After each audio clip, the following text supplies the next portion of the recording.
I guess our normal was that we didn't have to worry about social norms, how we appeared in a social bubble or how we appear outside. It was very simple, treat your elders with respect, dress properly, um and then most of just like natural daily life just came from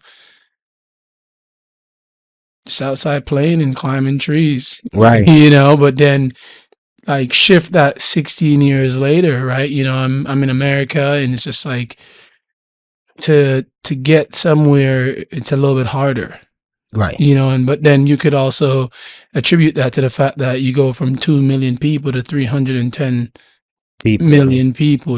Florida's population is probably like 14 times the size of Jamaica's Right. population. That's how much Jamaica's population could fit into Florida alone. And Florida was the first state you Yeah. stayed when you moved to the state, Yeah. right? So stayed in Florida. And even that was a difference. I remember when I was told I had to work, it was like I worked my first place of like employment was in Alaska. But I never I don't think I had factored the idea of what work was. It was just like my grandma was telling me to do this. I have to go do this, Right. but I never grasped that concept of work in Jamaica because we weren't told we had to do that. It was just like you're a teenager, go to school, get good grades, don't get kicked out, don't get suspended, Right. don't fight, basically survive every day. That's all it was. Just make it home. If you make it home, honestly, they Right. didn't really care about your grades. If you just No. made it home every day, Yeah. hey, you get an A plus. You get an A plus.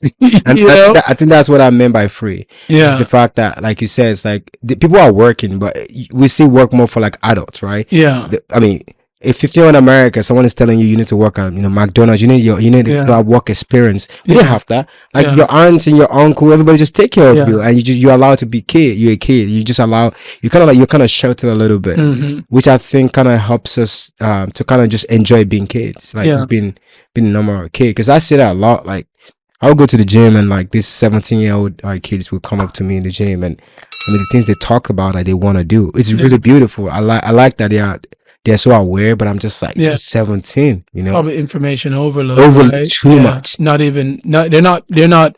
I get what you're saying. They're not being allowed to be teenagers and feel the growth of what it means to be a teenager and see how things develop around you, right? I mean, Right, you're right, because there's a lot of times in my advising role as a advisor for teaching kids how to like map their degrees out and stuff like that. mm, It's surprising how many teenagers who I'm talking to are thinking just like, I want to be this place in 5 years. I want right, to be that place in 5 years. And I'm just like, when I was your age, I was climbing a tree, right, like eating a mango. I was jumping right, fence, running from feral dogs. It's like it's like, it's different. It's different for sure. And I right, think, and then that also comes with the territory too, right? You go right, from a country that's not like so technologically savvy or right, technologically fully developed, like in the sense Jamaica is still a third world country, right, right?